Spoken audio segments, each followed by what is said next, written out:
So now we've reached the point where we're talking about comprehension.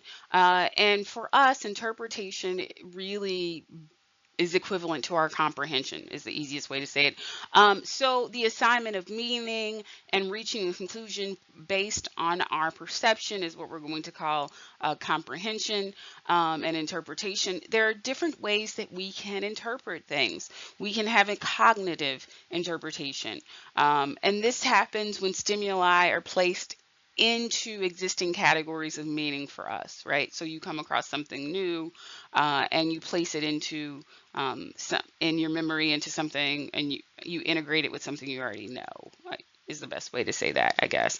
And then effective interpretation, we have this emotional feeling, or this just feeling response triggered by some kind of stimulus. We've all seen the jokes where a pregnant woman will start crying when she sees like a diaper commercial, right? That's an effective interpretation. And oftentimes, be quite honest, effective interpretations really do guide us quite a bit, right? So things that make us happy um, can influence and inspire us to buy products or watch television shows, so on and so forth. Um, Significantly more sometimes than cognitive interpretations.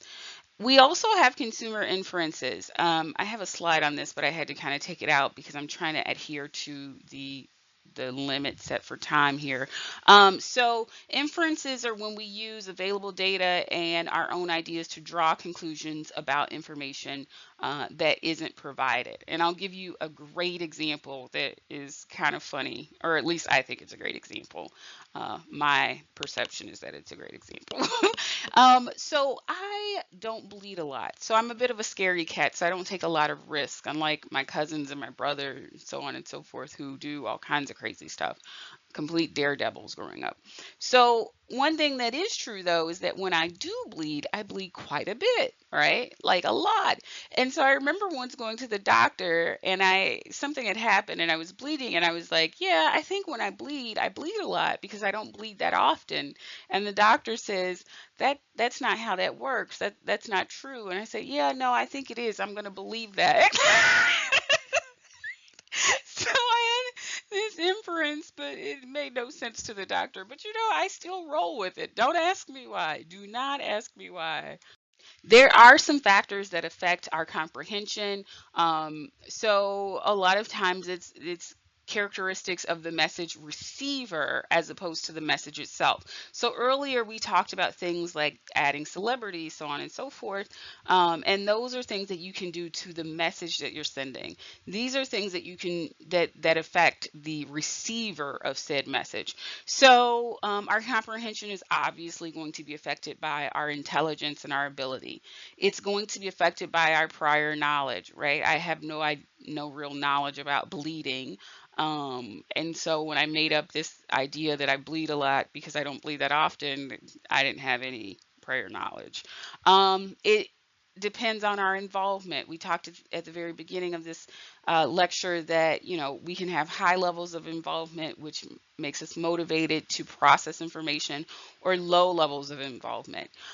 We could have familiarity or habituation. Sometimes when you see an advertisement or you see some kind of stimuli over and over and over again, it becomes familiar and you have this habituation, so you start to ignore it more, right? This happens all the time. And then, of course, our expectations. I have this ad for Head On. I don't know if you've ever seen these commercials. You should see them. You should look it up on YouTube if you haven't. Anyway, the commercial is very annoying, right? Very annoying. It's annoying enough that you can't really it doesn't become familiar. It doesn't habituate itself. Essentially, the message is so annoying that you can't ever place it in your background of knowledge and just ignore it. You have to pay attention to it. That's how annoying it is.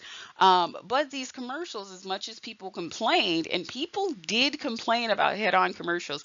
There's this article about how head-on commercials first appeared and a broadcast, I think, of 2020, which is a news show, and people who are watching the show called in to complain because the advertisement is so annoying, and yet people still remember this advertisement, and it did create a level of kind of liking for some consumers, right? Some consumers actually started liking the product after being annoyed to death by the commercial. So something to keep in mind.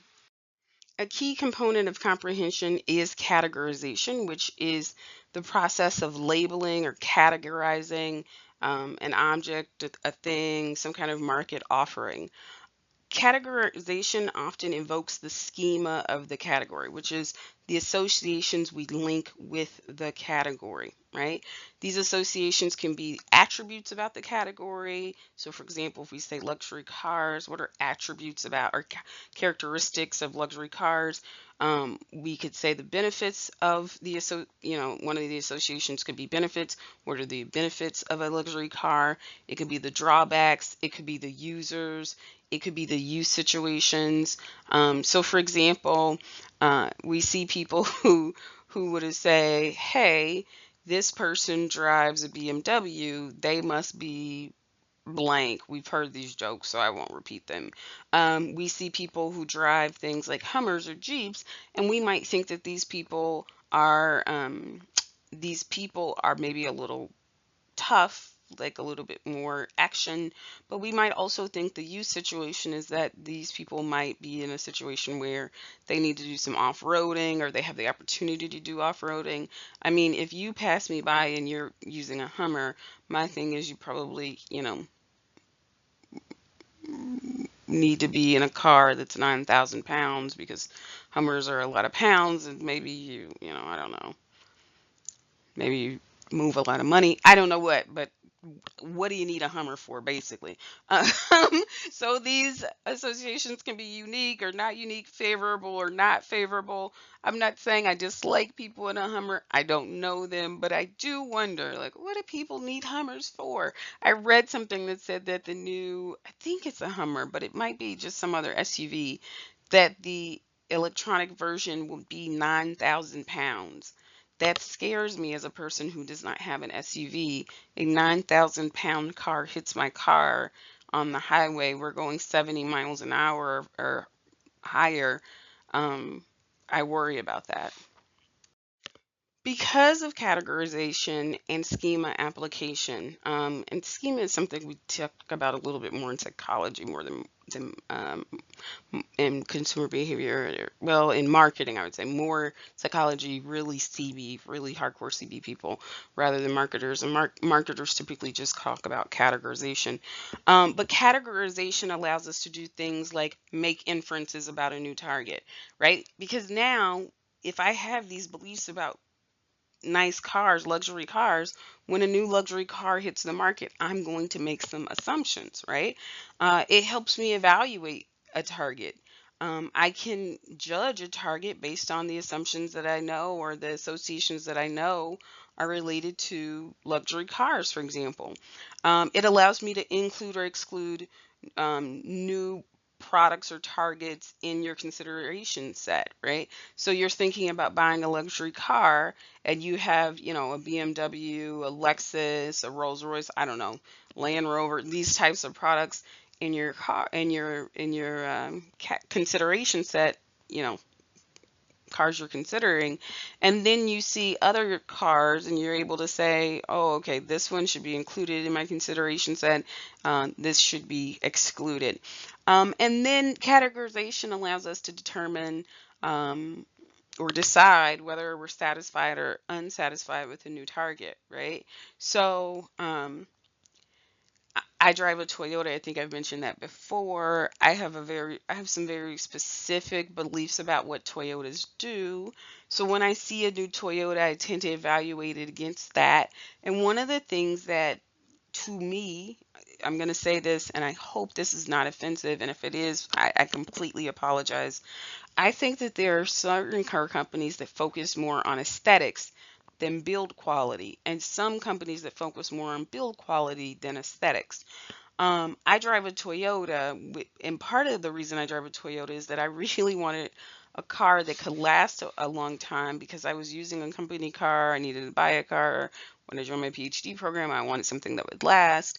And so when I look at Toyotas, I tend to evaluate them much more on um, the build quality and the specs than I do the actual look of the car, right? And so it helps me decide whether I'm satisfied or not satisfied, knowing that I can just look at the build quality of the car rather than saying, I expect this to look like the sexiest car of 2023.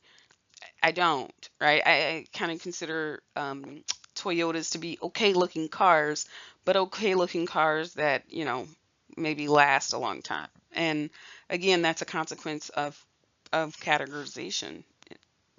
So the ultimate goal from a marketing standpoint is that we want whatever stimuli we're providing for consumers, whether it's price, whether it's ad campaigns, so on and so forth, to be placed in your memory, right? So when we define memory, the persistence of learning over time through the storage and retrieval of information.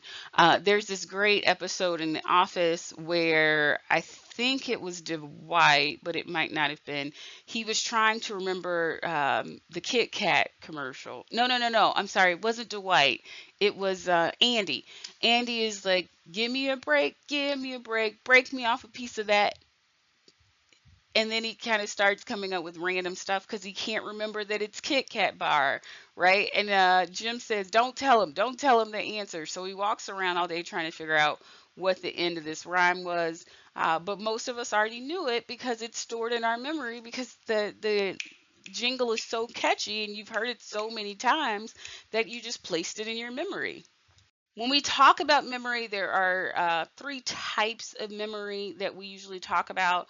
The first, sensory memory. So if you want to remember anything, it first has to be picked up by your senses. Um, so one thing that tends to be true is that we have a very small amount of information that's picked up by our senses. Otherwise, we would have sensory overload, right?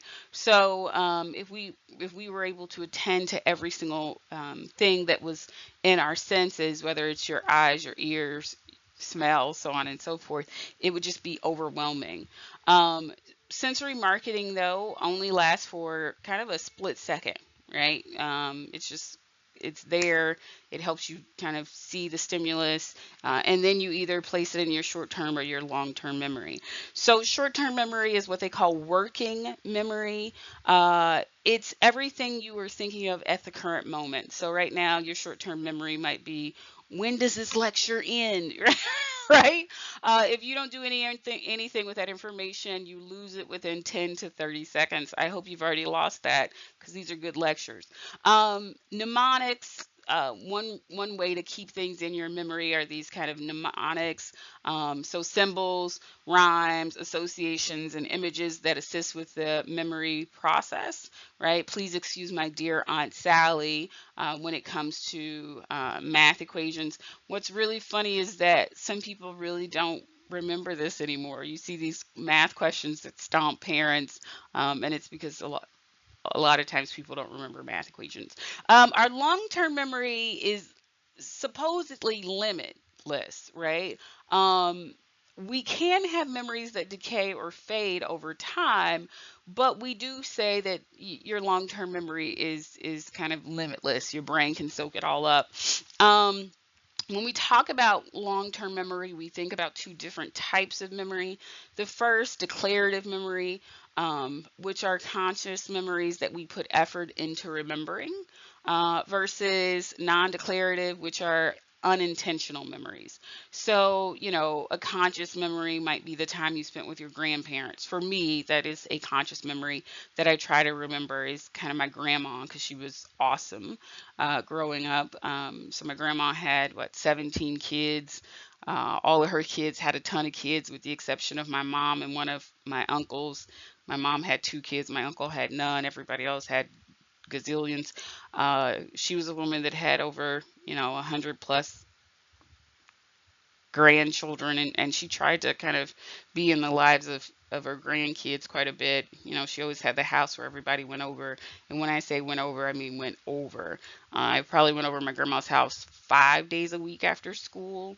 Um, and hung out with her. She was clearly older by the time well, I shouldn't say clearly older. She was 44 when she had my mom. So she was older when I was born.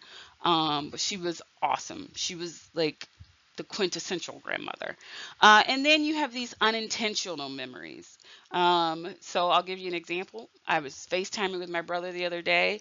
We had an unintentional memory pop up and ended up getting into an argument because because that's what I like to do with my little brother. No, I'm joking. I don't like to do it, but we do it often enough, the arguing. Arr. So, as marketers, we don't want you to just have the memory stored, right? We want you to be able to retrieve it, right? We want you to be able to retrieve that memory. Retrieval is based on kind of a number of things: how important the message is or the market offering is, how involved you are. Your mood can affect kind of whether or not you pay attention to and retrieve information. The number of times the stimulus has been repeated can affect whether or not you retrieve that memory. Reinforcement, right? So this is why you want these integrated marketing campaigns, because you want people to not only think about kind of the Kit Kat ad that they saw, you want them to remember, the displays that they saw at the store and how Kit Kats remind them of Halloween in their childhood, so on and so forth. And then last but not least, the amount of imagery contained in the material. So what do you think is more valuable in terms of brand equity for McDonald's, the name or the golden arches? So I would argue it's the golden arches, because people tend to retrieve that as their kind of memory when they think about McDonald's. So the two the M's, I guess the M, I guess I should say, I think is a pretty big deal for McDonald's.